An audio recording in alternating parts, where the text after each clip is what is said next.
The footage was time-stamped December 25th, 5:42 a.m. I remember that detail because Christmas morning is supposed to feel warm, quiet, safe, but there was nothing warm about what I saw on that screen.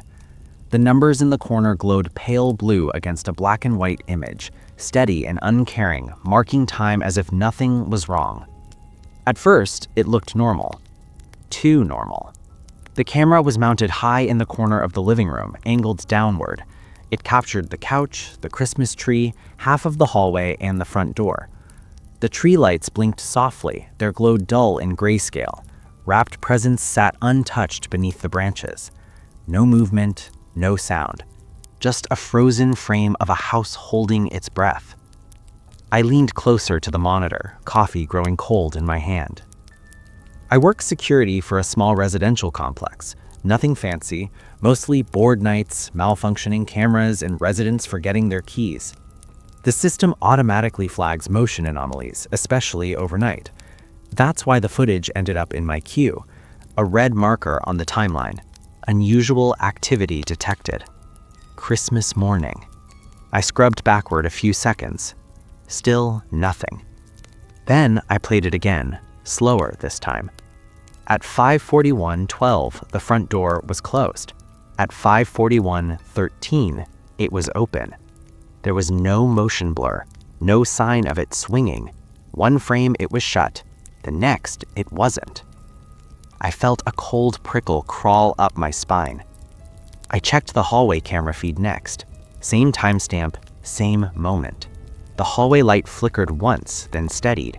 The front door stood open, blackness beyond it like a mouth. No one entered, no one left. I told myself it was a dropped frame, a glitch, cheap system, old wiring. That happens, it has to. But then the motion alert triggered. Not at the door, in the living room. I hit play again. The tree lights blinked, the couch sat undisturbed, the presents remained neatly stacked. And then slowly, something changed. A shape appeared beside the tree. Not suddenly, not dramatically. It didn't step into frame. It was just there. Tall, thin, standing too close to the branches, its outline blending into the shadows between the ornaments. It didn't cast its own shadow. It didn't move. It didn't breathe. It was facing the camera. I paused the footage and stared at the screen. The figure's face was wrong. Not blurred, not hidden. Empty. Where a face should have been, there was only a smooth, pale surface, slightly reflective, like stretched skin pulled too tight over nothing. No eyes, no mouth, no nose. Just a faint indentation where features might once have been, as if someone had pressed their thumb into soft clay and then smoothed it away. I checked the timestamp again, 5:42:03 a.m. The house should have been empty. The residents were a family of 4, according to the log. They had left the night before to visit relatives. No one was scheduled to return until later that afternoon. My mouth went dry. I forced myself to keep watching. The figure remained motionless for nearly a full minute, just standing there, inches from the Christmas tree, its head tilted slightly to the side, like it was listening for something. Then, without warning, the tree lights flickered violently. Not blinking, flickering. The figure moved. It didn't walk. It shifted. Its position changed between frames. Closer to the couch now, its body angled unnaturally, joints bending in ways that made my stomach twist. It was still facing the camera. Always facing the camera. I noticed then that its height was changing. Each time it moved, it grew taller. Not much, inches, subtle, but by 5:43 a.m., its head nearly brushed the ceiling. My heart was pounding hard enough that I could feel it in my throat. I checked the motion detection overlay. The system tracked it as multiple overlapping entities, as if it couldn't decide how many things it was looking at. That had never happened before. The footage continued. The figure reached down towards the presents. Its arm elongated unnaturally, stretching farther than any human limb should. Long, pale fingers brushed against a gift wrapped in patterned paper. The box collapsed slightly under its touch, as if whatever was inside had softened. The figure paused. Then it turned its head, not towards the door, not towards the hallway, straight towards the camera. I flinched back from the monitor. The sensation was immediate and visceral, like being stared at through glass. Even though the face had no eyes, I knew with absolute certainty that it was looking directly at me. At 5:44:11, the figure leaned forward. The camera image distorted, lines warping slightly, like the lens was struggling to focus. The figure's featureless face filled more of the frame, its surface rippling slightly, as if something beneath it was moving. I stopped breathing. Then the audio channel activated. There shouldn't have been audio. That camera didn't have a microphone, but the system captured sound anyway. A low, wet noise filled my speakers. Slow, rhythmic, almost like breathing, but deeper, heavier, accompanied by a faint clicking sound, as if teeth were tapping together somewhere out of sight. I ripped the headphones off. The room around me felt suddenly too quiet. I sat there for a long moment, staring at the paused frame on the screen. The figure leaned unnaturally close to the camera, its blank face dominating the image. I noticed something then, reflected faintly in its surface. Behind me. I spun around. The security office was empty. When I turned back to the screen, the footage had resumed on its own. The living room stood empty again, tree lights blinking softly, presents untouched, front door closed. The timestamp read 5:45 a.m. The motion alert ended. No error message, no system fault, just a clean log entry. I swallowed hard and opened the next camera feed. The exterior camera, the one facing the front porch. The porch was empty. No footprints in the snow, no disturbed ground. Nothing. But scrawled across the glass of the front door, barely visible in frost, were faint streaks, long, uneven, like finger marks, and written beneath them, shaky and imperfect, as if traced with something too stiff to write properly, was a single word: morning. The first thing I noticed was the timestamp, not because it was unusual, but because it was wrong. The CCTV monitor glowed softly in the darkened security office, casting a pale blue light across the walls. Christmas morning had been quiet. Too quiet. No alarms, no break-ins, no motion alerts, just routine. That was why I was surprised when the system flagged a corrupted segment from camera 4, the exterior-facing camera mounted above the front entrance. Camera 4 never malfunctioned. I rewound the footage slowly, frame by frame. The timestamp read 06:12 a.m. Snow was falling steadily, drifting across the lens in soft, lazy arcs. The street was empty. No cars, no pedestrians. The lamppost flickered faintly at the edge of the frame. Everything looked normal. Then the timestamp jumped. Not forward, backward. 06:12:14 to 06:11:59. I frowned, leaning closer to the screen. CCTV systems didn't do that. Even corrupted files skipped forward, never backward. I scrubbed the timeline again. The same thing happened. The snow continued to fall, but something about it felt off. The fleeks repeated their paths, looping unnaturally like a broken animation. Then I saw it. At the far left edge of the frame, where the street dipped into shadow, a shape stood perfectly still. I hadn't noticed it before because it hadn't moved. It blended into the darkness too well. Tall, narrow, human-shaped, but indistinct, as though the camera couldn't quite decide what it was looking at. I paused the footage. The shape stood just outside the pool of lamplight, half submerged in shadow. No visible breath, no movement, no footprints in the snow leading to or from it. My mouth went dry. I zoomed in. The image degraded immediately, pixelating heavily around the figure, as if the software were actively resisting my attempt to look closer.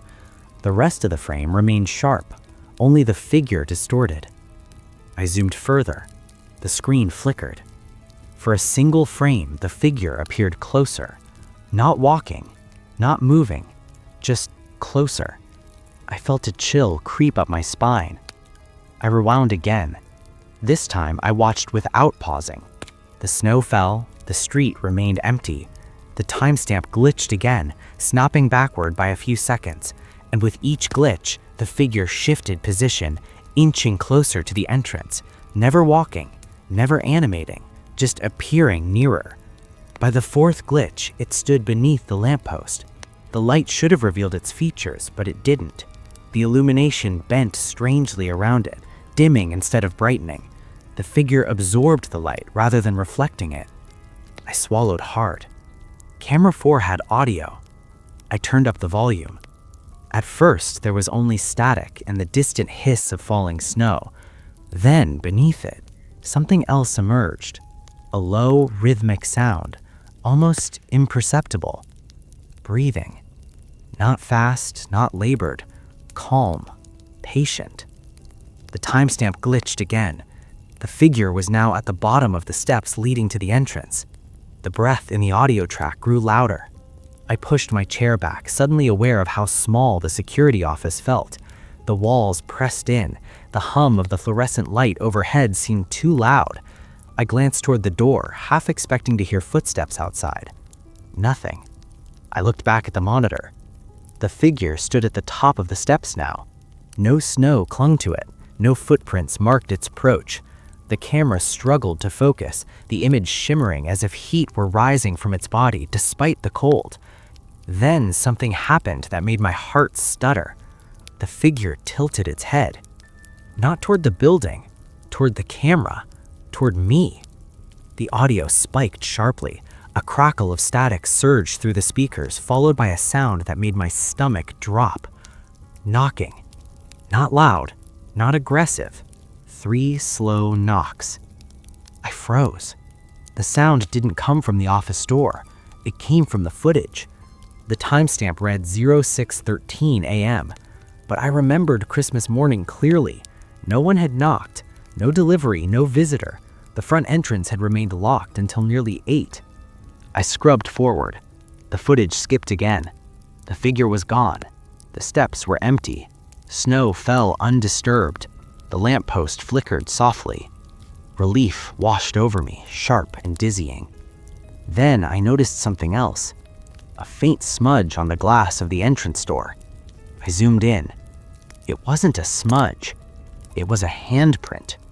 Large, elongated.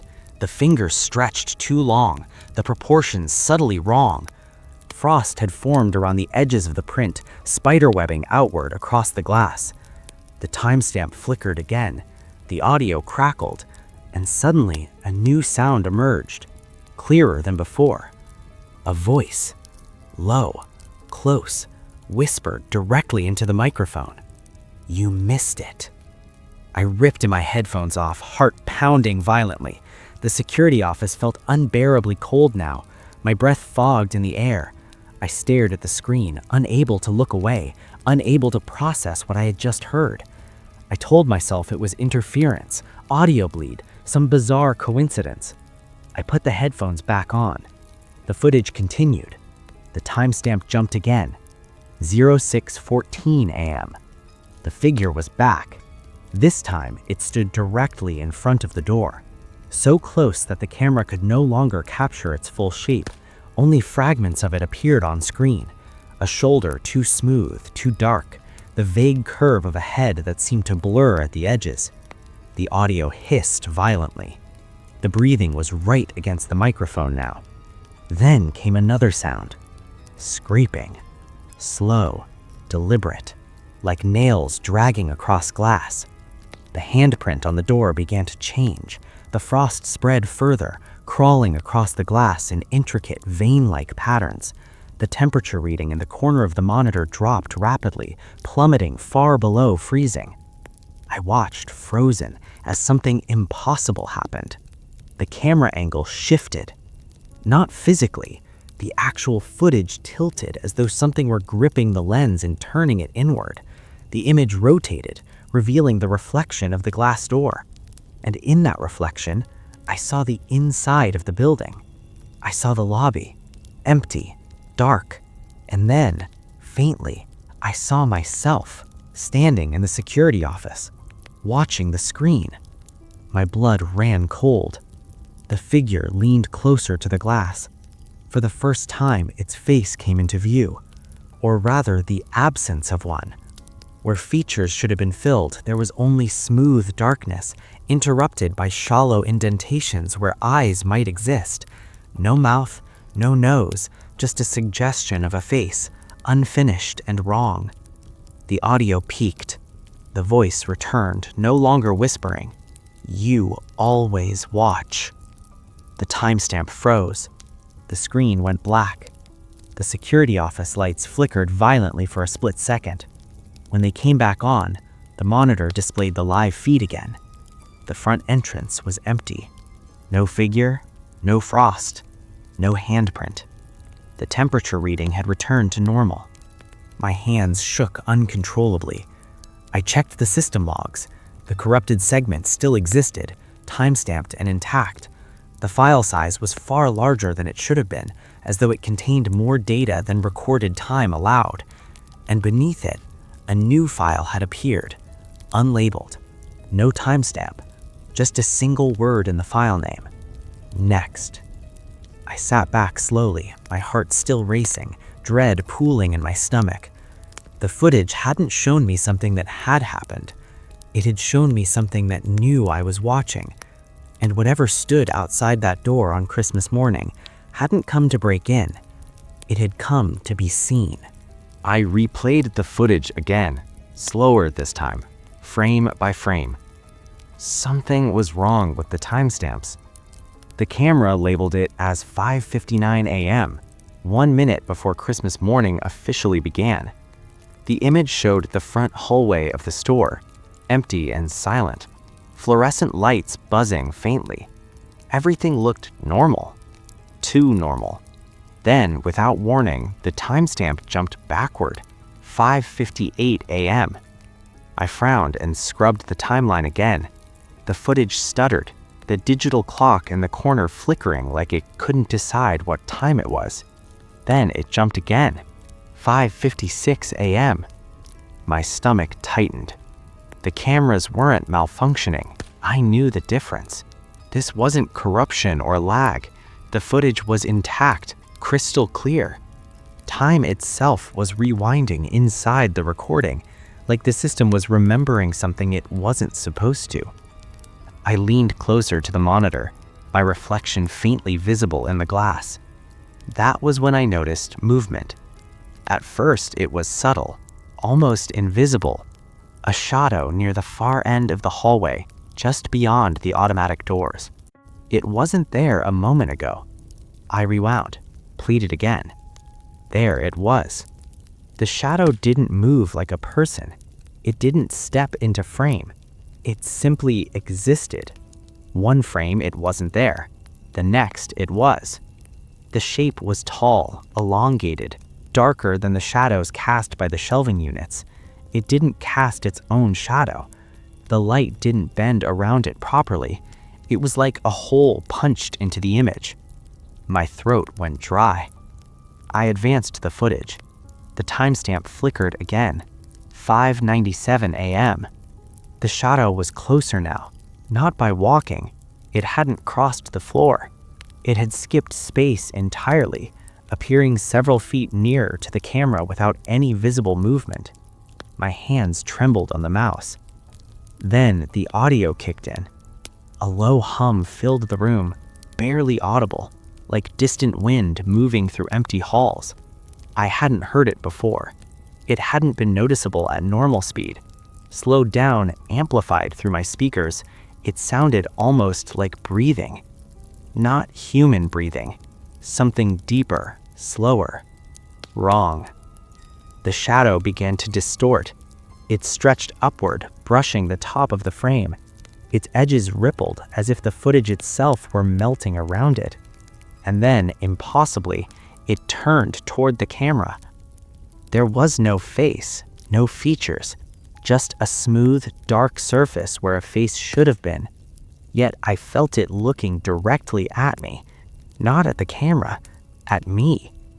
I leaned back instinctively, my chair creaking loudly in the empty security office. The sound echoed, and for a split second, the audio on the footage echoed back, delayed, like the recording had heard me. My pulse spiked. I checked the date stamp again. December 25th, Christmas morning. The shadow lifted an arm. It wasn't shaped correctly. Too long, too many joints. It bent in ways bones shouldn't allow. The hand reached toward the camera lens, fingers tapering into thin, indistinct points. The camera feed flickered violently. For 3 full seconds, the screen filled with static. Not digital noise, old static, the kind you see on dead television channels. When the image returned, the hallway was empty again. I exhaled shakily, not realizing I'd been holding my breath. Then the timestamp changed. 6:01 a.m. I froze. That was impossible. The system didn't record past 6 p.m. on Christmas morning. I knew this because I had checked earlier. The footage ended abruptly at exactly 6, cutting off as if someone had pulled the plug. But here it was. The hallway lights were off now. Emergency lighting cast long, dim shadows across the floor. The store looked darker, older somehow, like the walls themselves had aged. Frost had begun to crawl along the baseboards, thin white lines crawling like veins. And something was standing directly beneath the camera. I couldn't see its full body, only the top of its head and shoulders, too close to the lens. The surface of it looked uneven, like packed snow, dirty, granular, melting in places. A sound crawled out of the speakers. Crunching. Slow. Wet. Rhythmic. The thing tilted its head upward and smiled. Its mouth split open far wider than it should have, jagged and black inside, teeth like broken glass embedded in ice. The smile stretched until the edges of its face tore, dark liquid dripping down onto the floor below. I shoved my chair back and stood up, heart pounding so hard it made my vision blur.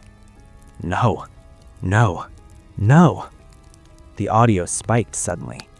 A voice emerged from the static, not loud, not screaming, whispering, "Merry Christmas." The lights in the security office flickered in response. I turned sharply, scanning the room. Nothing. Empty. Silent. When I looked back at the screen, the footage had advanced again. 6:02 a.m. The camera was no longer showing the hallway. It was showing the security office. My security office. The angle was wrong. Impossible. There was no camera in here. And yet the footage showed my desk, my chair, the monitors, the door behind me, and me. I was sitting in the chair, hunched forward, staring at the screen, completely still, not breathing. The timestamp ticked forward. 6:03 a.m. The version of me on screen twitched. Slowly, unnaturally, my head tilted upward, and my eyes opened. They were black, entirely black, no whites, no reflection. The me on screen smiled. The audio crackled again, and this time the whisper came clearly, layered over itself like a chorus. "We saw you watching." I stumbled backward, crashing into the wall behind me. The monitors flickered violently, the footage distorted, colors bleeding, frames overlapping. The timestamp began cycling rapidly, flashing times that made no sense. 3:17 a.m., 12 a.m., 6:06 a.m. The smiling version of me on screen stood up. The camera angle rose with it, as if following its movement. The door behind it creaked open. Darkness spilled in, thick and heavy, swallowing the edges of the room. From within that darkness, shapes emerged. Tall, thin, made of shadow and snow and something else I couldn't name. They crowded behind the other me, watching, waiting. The real monitor in front of me went black. All of them did. The room plunged into darkness, lit only by the emergency exit sign buzzing weakly above the door. My reflection stared back at me from the dead screens. For a moment, everything was silent. Then, somewhere in the building, I heard it. Footsteps. Slow. Crunching. Coming closer. By the time we reached the final camera, no one was speaking anymore. The control room felt colder than before, even though the heater was still running. The hum of the hard drives had grown louder, or maybe we were just more aware of it now. Every sound felt sharp. Every breath felt like it might draw something's attention. Camera 12 was mounted above the main entrance, angled slightly downward. It had the clearest view of the lobby doors, the Christmas tree, the front desk, and the long stretch of tiled floor leading to the elevators. It was the most reliable camera in the building, the one we trusted the most. The timestamp blinked. 06:17:03 a.m. The lobby was empty. The Christmas tree lights glowed steadily. No flicker, no distortion. Everything looked normal, almost peaceful. Snow drifted past the glass doors outside. The automatic doors were closed, locked. "Play it," someone whispered. I did. For several seconds, nothing happened. Then the doors opened. Not slid, not triggered. They opened inward, slowly, like someone had pushed them from the outside. But there was no one there. The snow outside remained undisturbed. No footprints, no shadow, no reflection. Just open doors, welcoming something that hadn't arrived in any way the camera could explain. The temperature reading in the corner of the screen dropped suddenly. -5, -10, -15. The Christmas tree lights dimmed. Then, frame by frame, something entered. It didn't walk in the way people do. It didn't move smoothly. Each frame showed it in a slightly different position, like reality was skipping around it, struggling to decide where it belonged. It was tall, too tall. Its shape was vaguely human, but wrong in every proportion. Its arms hung too low, its shoulders bent inward at an unnatural angle. Its head was tilted slightly, as if it were studying the camera itself. And it had no face. Where a face should have been was a smooth, dark surface, absorbing light instead of reflecting it. The Christmas tree lights seemed to dim further when it passed them, as though they were being drained. No one breathed. The thing stopped in the center. By the time we reached the final camera, no one was speaking anymore.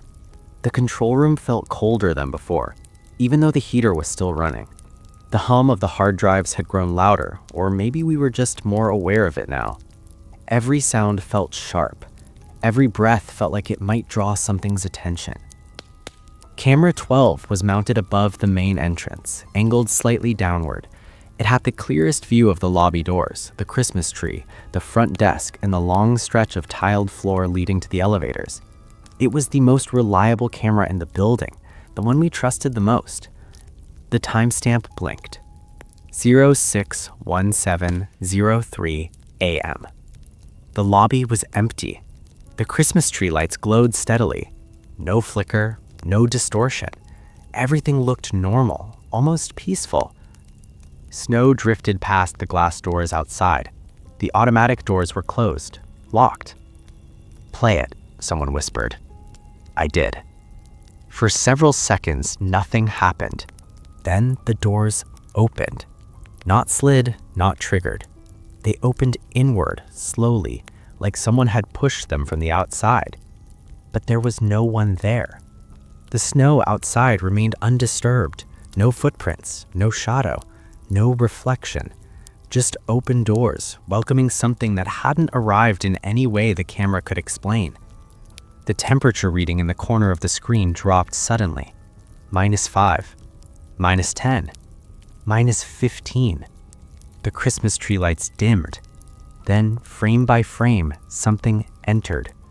It didn't walk in the way people do. It didn't move smoothly. Each frame showed it in a slightly different position, like reality was skipping around it, struggling to decide where it belonged. It was tall, too tall. Its shape was vaguely human, but wrong in every proportion. Its arms hung too low, its shoulders bent inward at an unnatural angle. Its head was tilted slightly, as if it were studying the camera itself. And it had no face. Where a face should have been was a smooth, dark surface, absorbing light instead of reflecting it. The Christmas tree lights seemed to dim further when it passed them, as though they were being drained. No one breathed. The thing stopped in the center of the lobby. The timestamp froze. 06:1711 a.m. The footage continued, but the time no longer advanced. The entity turned its head. Not toward the desk, not toward the elevators, toward the camera, directly at us. The feed glitched violently. Horizontal lines tore across the screen. Audio spiked into a deafening shriek. The image stabilized just enough for us to see something impossible. The thing raised its arm and waved. I felt something cold brush the back of my neck. Not air, not imagination. Pressure, as if something behind me had leaned closer. The room's lights flickered, the monitors dimmed, then brightened again. The footage resumed. The timestamp began moving again. 06:1712 a.m. The entity walked toward the camera. With every step, its shape became more defined, more detailed, more present. It wasn't phasing anymore. It was solidifying. Its feet touched the floor, and frost bloomed outward in delicate patterns across the tile. Wherever it stepped, the floor darkened like the light itself was being bruised. Then it stopped directly beneath the camera and looked up. The screen filled with darkness. Not static, not distortion. Darkness, as if something had pressed its face directly against the lens. The audio cut out completely. No hum, no hiss, nothing. Just silence. Then, faintly, something began to speak. Not aloud. Inside my head. You saw us. The screen changed. We were no longer watching the lobby. We were watching the control room. Our control room. The angle was impossible. The camera feed showed us from above, from a position that no camera occupied. I could see myself sitting at the console, frozen, eyes wide, face drained of color. I could see everyone. And standing behind us, it. Not one, several. Tall shapes pressed close together, their faces smooth and empty. Their hands rested inches from our shoulders, their heads tilted in identical curiosity. The footage zoomed in, closer, closer, until the frame centered on my face. My eyes in the footage were wrong. They were black, completely black. My mouth opened, and the voice that came out was not mine. It's Christmas morning. The monitors shut off simultaneously. Every screen went black. The room plunged into darkness. Someone screamed. The emergency lights flickered on, bathing the room in red. I spun around, heart slamming against my ribs. The room was empty. No figures, no shapes. Just us, breathing, shaking, alive. For now. The hard drives began spinning on their own. One by one, the monitors powered back on. Not to live feeds, to recorded footage. New footage. Timestamped 06:3200 a.m. That was the current time. The footage showed the lobby again. The doors were closed. The Christmas tree lights glowed. Everything was normal. Then the doors opened. And this time, people entered. Families, children, smiling, laughing, unaware. They walked through the lobby, directly through faint frost patterns still visible on the floor, never noticing them. The entity was gone, but the cold remained. The camera angle shifted slightly, not enough to be obvious, just enough to reveal something we hadn't seen before. Behind the Christmas tree, standing perfectly still, watching the people pass, a tall, faceless shape, waiting. By the time the sun began to rise, the house no longer felt like a house. It felt like a place that had been hollowed out, scraped clean from the inside, leaving behind walls that only pretended to belong to the living. The warmth of Christmas morning never arrived. The lights outside flickered on as scheduled, festive and automatic, but inside, everything remained dim and cold, as if the building itself refused to acknowledge the day. I sat alone in the living room, laptop balanced on my knees, staring at the paused CCTV footage. 03:17 a.m. The timestamp glowed in the corner of the screen like an accusation. I had replayed the footage so many times that the image was burned into my eyes.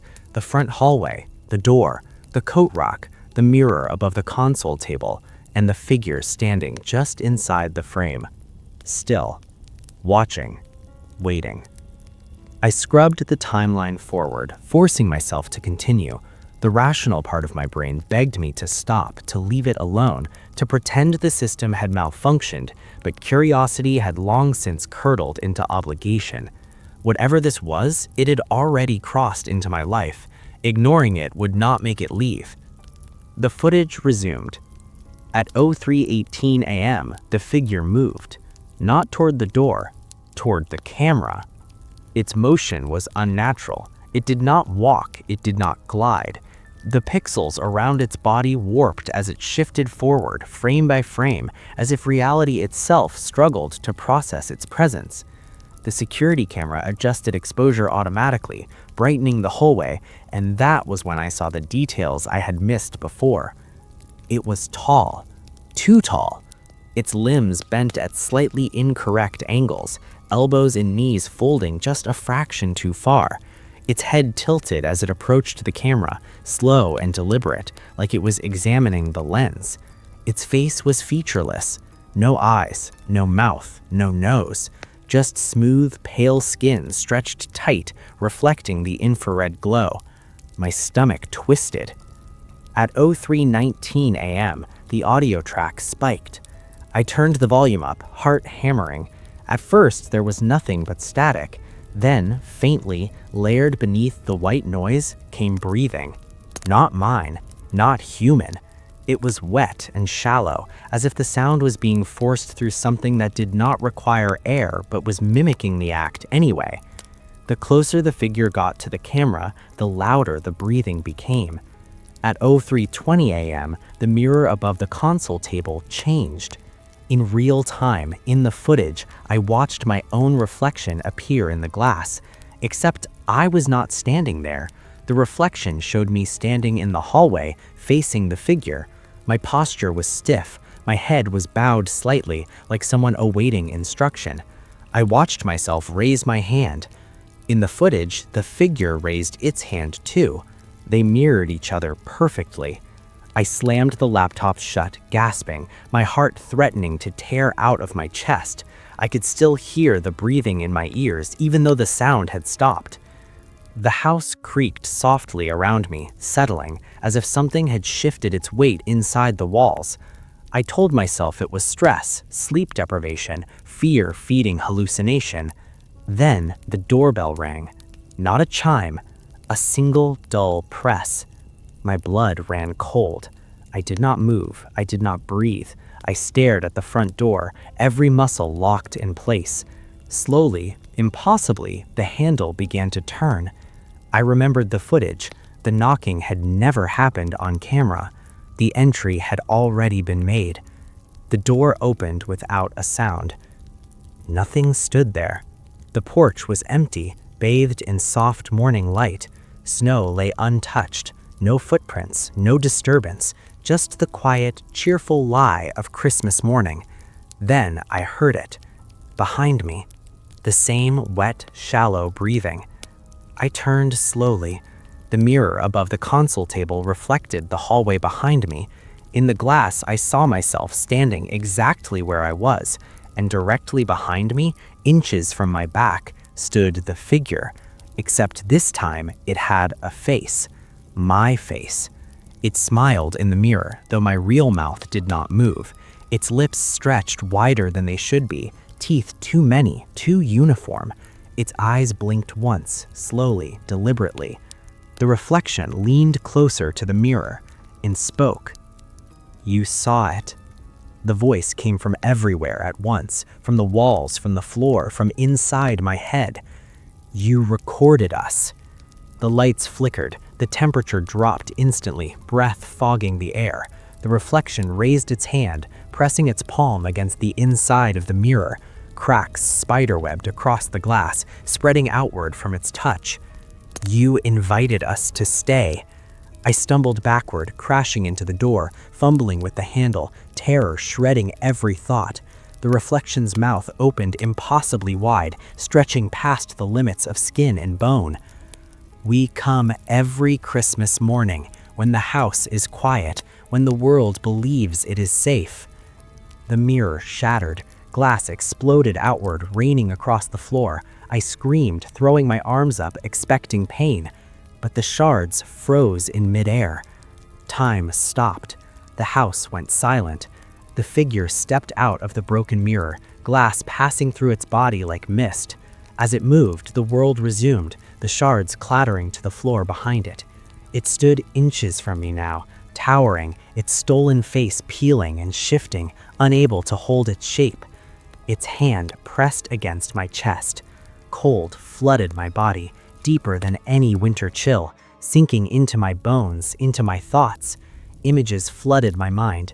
Other houses, other cameras, other Christmas mornings, people waking up to footage they couldn't explain, people who vanished, people who didn't, people who smiled too much afterwards, people whose reflections moved when they didn't. I gasped as the pressure lifted. The figure stepped back, already fading, its edges blurring, unraveling like smoke. "We are not done," it whispered. "You have a camera." The house returned to normal. Sunlight streamed through the windows. The heat clicked on. Somewhere down the street, children laughed. Christmas music drifted faintly through the air. The figure was gone. I stood there shaking for a long time before I dared to move. Hours later, the police arrived.